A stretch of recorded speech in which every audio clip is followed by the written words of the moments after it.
resistance towards harm reduction usually consists of some idea that the world needs to be perfect, but that's not how reality works. We need to create systems where people can make safer decisions for themselves and give them the options to do so. Hello, world.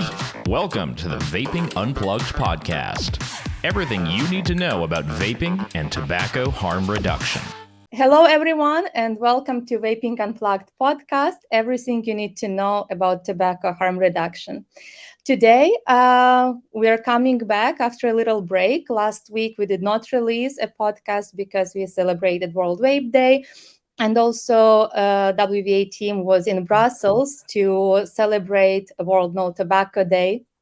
And today, I'm joined by Carissa Düring, a director of Considerate Pouchers, who also joined us in Brussels last week. Carissa is from Sweden. She's working a lot on advancing harm reduction in Sweden and beyond, and promotes Swedish model in the European Union.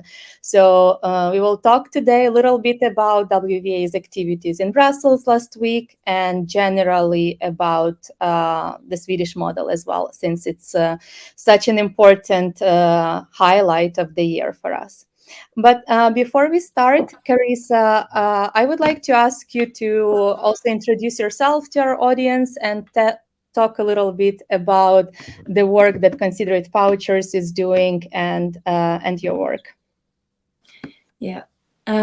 So I'm Carissa. During the days, I study clinical psychology in Sweden, and the rest of the time I work for Considerate Pouchers as a director for Sweden. And Considerate Pouchers is a consumer advocacy group that gathers like-minded people who are pouchers users or friends of Snus, and we are trying to promote Snus and nicotine pouches so that it will not be overregulated or banned, or and also available in more countries so that the consumers can access their favorite nicotine products in more countries worldwide. So we hope to play a big role in advocating harm reduction and as well making the world a smoke-free place. That's such a beautiful goal, and I think it's so important that even though Sweden is moving towards kind of eliminating tobacco smoking completely, there is still a lot of work to do to actually allow people to consume that required nicotine that they need to. That they are used to. But before we move on there, could you also tell us a little bit more how actually did you become an advocate for Snus and an advocate for harm reduction? Yeah, so I started out being very politically active since I was 16 years old. So I've always been very engaged in society and questions about how we should build our society and what we should do with it. And I've always thought that harm reduction is a super important idea, because when you think there are the resistance towards harm reduction usually consists of some idea that the world needs to be perfect, but that's not how reality works. We need to create systems where people can make safer decisions for themselves and give them the options to do so. So that's something that I've always thought was very important.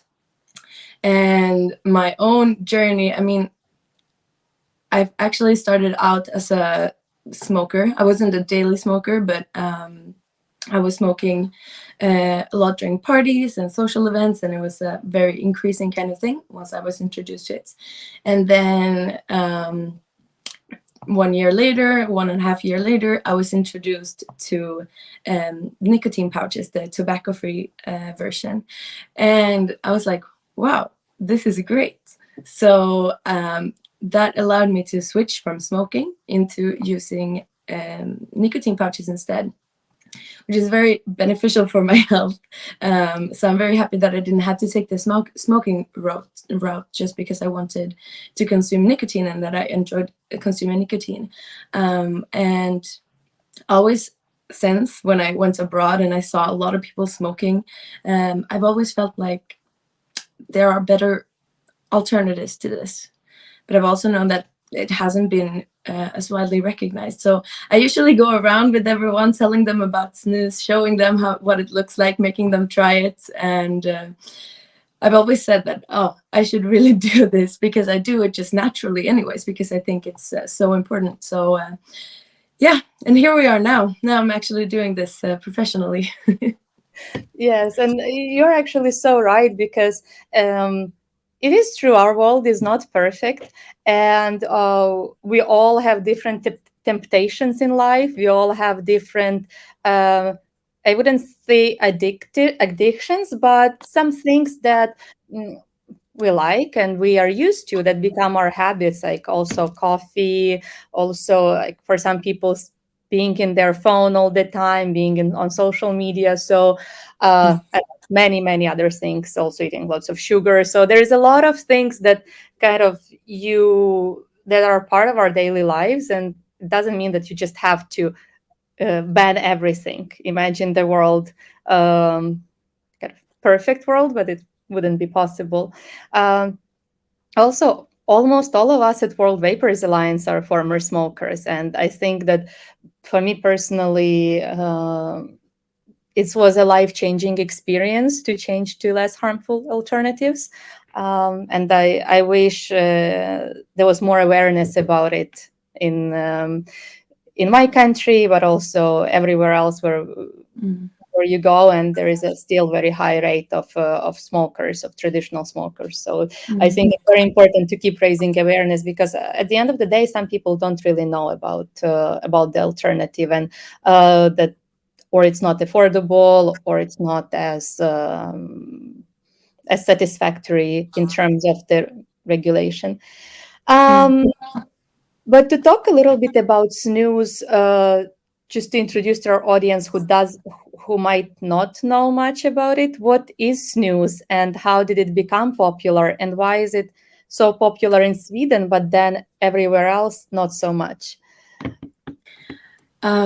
Yeah, so snus basically is a smoke-free product that it's small, almost like small tea bags, and in them you have a kind of wet tobacco, or with the new tobacco-free alternatives, it's like nicotine and some other products that you put under your lip.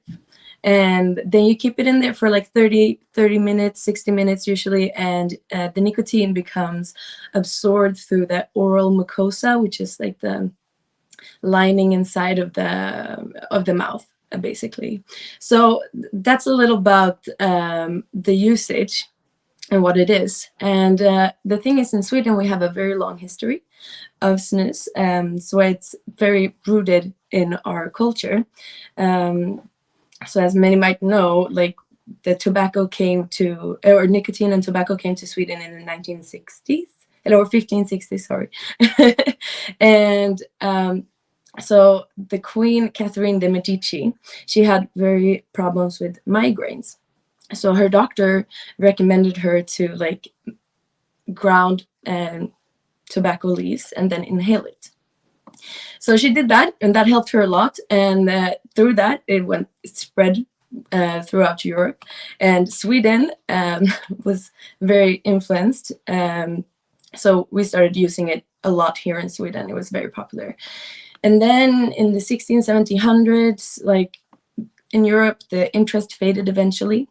But in Sweden, something very interesting happened, because the inhaling process of using tobacco leaves weren't very appealing for the farmers here, because they needed to have both of their hands free when they were working. So what they started doing is that they started growing their own tobacco leaves and then grinding it into a mass that you can put under your lip. And this became very, very popular because it was very usable, or it was a good way to use nicotine and also be in tobacco and be able to do other things at the same time.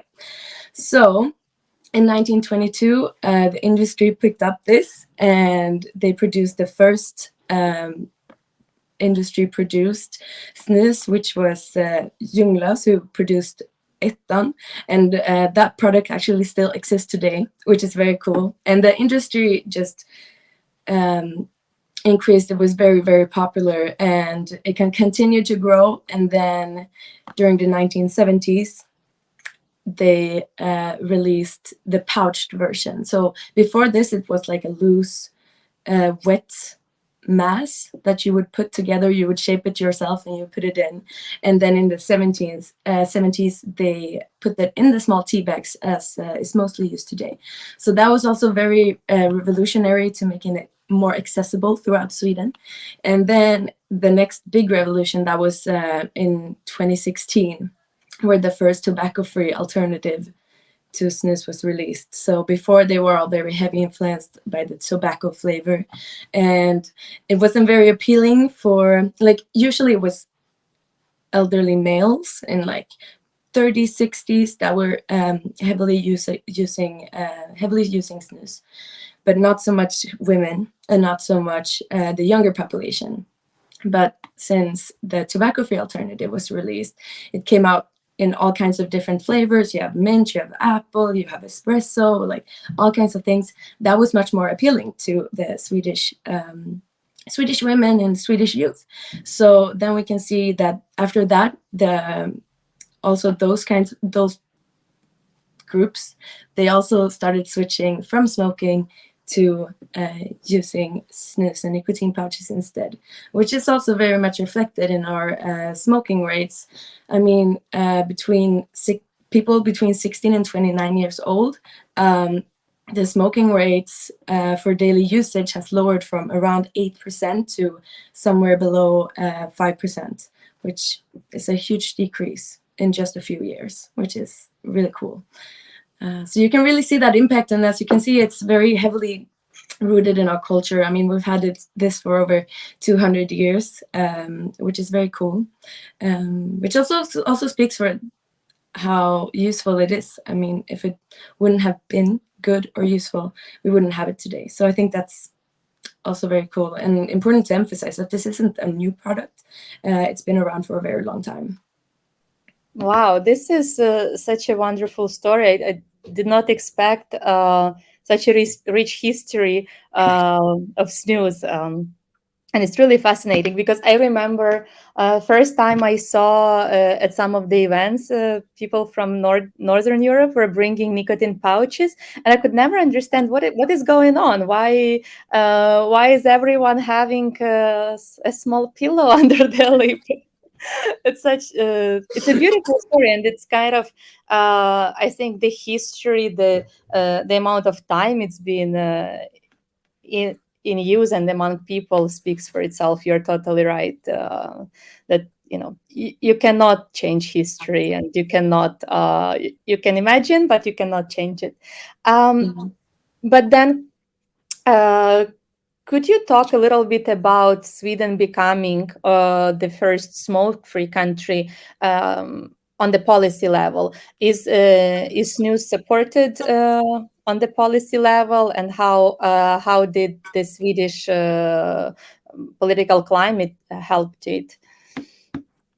Yeah, so if we go back to like when Sweden entered the EU, because snus, the tobacco version, it's banned within the European Union, but because it was so rooted in our culture, we were like, this is the one thing we need an exception from. So Sweden has an exception for that. In the EU in general, the tobacco-free alternative is not banned, so that is more widely available. But that's also one of the reasons why Sweden has had an advantage here, because we could use this product and in comparison to a lot of other countries which didn't have the alternative. And of course, when you present people with an alternative that is healthier, they will also usually make very smart decisions for themselves and switch. So political level today, Sweden has a harm reduction approach. There is also idea of that an idealistic idea of like a tobacco-free society, but the idea is that those two aren't competing ideas. You need both. Is the general idea in Sweden. So you can see that there is a difference in taxation between, for example, cigarettes and snus, which is more reflective of the actual damage that it is doing, which is very nice. And yeah, I think in general we are very positive, but it's just always a fight, because there are people that or organizations that are fighting more for like we need to like abandon nicotine as a whole, and we need to tax it, higher the taxes. So there's a lot of movements like that. There's also some movements that wants to ban the flavors, for example, which is a huge part of why the tobacco-free nicotine pouches actually became became a favorable alternative for a lot of other groups. So there are some there's a fight in Sweden a little bit, yeah, but in general we are very, very fond of our snus. The people is very fond of their snus, and they know that it's a better alternative. So yeah. It seems like Sweden has really the risk-based approach. So what brings you the most harm, it has higher taxes, is less supported. What is less and less harmful has lower and lower taxation. So it's kind of damage management, I guess. Exactly. And also creating incentives. That's the idea. Like if it doesn't make sense, I mean, the argument is a lot for smoking is, of course, reducing smoking rates. That's one argument, but also getting the money that will cover the damages that it's done. So the societal costs. And snus, for example, it doesn't have those kinds of damaging effects that smoking does. So it doesn't make sense to have the same taxation levels, because the societal damage is super low in comparison. So that's also important that that's reflected in the taxation. Yeah, that makes a lot of sense, because if you have to treat a lot more patients with cancer, lots of patients with lung damage, of course the cost increases. And then on flavors as well, I remember last year there was a proposal for the flavor ban, and it seems that since the proposal failed, there is not more discussion about it, or there is still an option on the table. So of course there is a discussion, but I think the opinion is very pro flavors, since like the usage has gone up so much. The people wants this, they enjoy the products, they think they are good alternatives. So I think in general it's a hard sell to try to ban flavors, at least within Sweden. The bigger risk, I suppose, is actually on EU level, because that's where you don't have the same kind of snus and nicotine pouches is not a familiar product in that context. So there's a lot of people that are afraid of what it is. They don't know a lot about it, and they are uninformed. So there's this idea that the flavors are dangerous, and that's going to appeal to a wider audience, and that's going to make they think it's going to have bad consequences. And of course, flavors make things a bit more appealing, but that's also a good thing, because that makes people switch from smoking to nicotine pouches. And that is what we've seen in Sweden when it were just a tobacco flavor. A lot of people didn't want them because they didn't like it. So it's the alternatives that help people also make better decisions for themselves, because they can also enjoy it. Exactly. And just as a introduction to our audience that last year WVA was running a big Flavors Matter campaign, since we saw a lot of threats to have flavors in Sweden, in Netherlands, in other countries, and you can also learn more about it. And still, there is still a risk that there might be flavor ban in some other countries. So you can always go to WVA's website and learn more, and contact your policymakers and tell them your story, how flavors helped you switch from smoking to vaping or other alternative to traditional tobacco. But then to come back to the European Union and the discussion about it, how would you see, in your opinion, how can EU reach the same results as Sweden? Because Sweden is ahead by 17 years, and EU is still deliberating every other day about the future of the tobacco products, of nicotine products. And so it's still a kind of at the back of everybody's head when we are thinking about the future. So what would be, for you as a Swede, what would be your vision, how the EU could reach the same result? Yeah, so first of all, I think that the EU should open up the alternatives. It doesn't have to be nicotine pouches. It doesn't have to be snus. It works here in Sweden. I think it will work in a lot of other countries too. It's not just Sweden that this will work for. But maybe some cultures would prefer another alternative. Maybe vaping is more preferable, for example, in other countries, of course. And who knows, there might be alternatives that doesn't exist on the market yet. So I think that is a big part of it, just allowing more alternatives and not being afraid of the alternatives, and actually looking to the science, because it's all in the science. That's where we see that this is actually less harmful, and that's what we should base our regulation upon, not just the feeling that, oh, this is bad and can have bad effects. So and then of course, as we've talked a lot about, not being afraid of flavors either, because that's a huge part of why these are successful products. And I think also they should look in the EU a bit more, that we shouldn't have if we're going to have taxation on these products, it should reflect the damage that it's also doing. It should not be the same for all of these products, because these products are not the same. They have different damage profiles. They have different benefits. So that's something that you should absolutely, it should be reflected also in the taxation. So I think those are the main parts that I think the EU actually should look at Sweden to see how that can be done. Definitely. And then also, just as a kind of the finale of this conversation, last week when we were in Brussels together, and we had the press conference together with members of the parliament, and then later on, as we talk with other members of parliament, or generally with the representatives of the civil society in Brussels, in EU, you see a lot of common sense in this, in advocacy, and in promoting sensible legislation, risk-based legislation.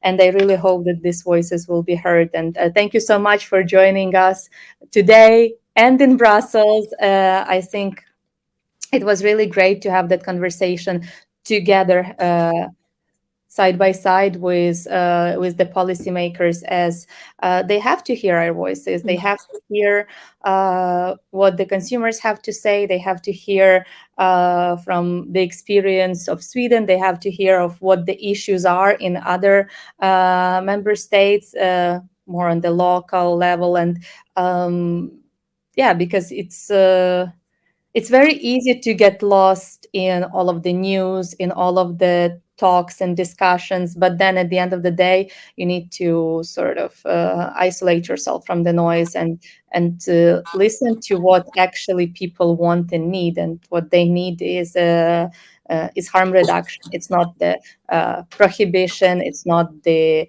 complete bans. It's not to live in the perfect world. It's to let people make their own choices, I think. Yeah, totally. And as you say, I mean, we're all stronger together. It's something that we need to do together and help each other out because it's important. Definitely. It saves lives. Well, we can say, usually we say at the end of testimonials that people give to us, we say vaping saves lives. I guess today we can say harm reduction saves lives. And I think it's a very important message to up there to those people who make the decisions for us. So, Carissa, thank you so much for joining us. We will link to the website of Considerate Pouchers and to their social media in the description of the video. So to anybody interested in learning more about the work of Considerate Pouchers, please visit their website.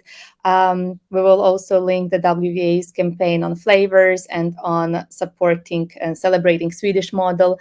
And stay tuned for the next episode next week. Thank you, everyone. Thank you. And thank you for having me. It's a pleasure.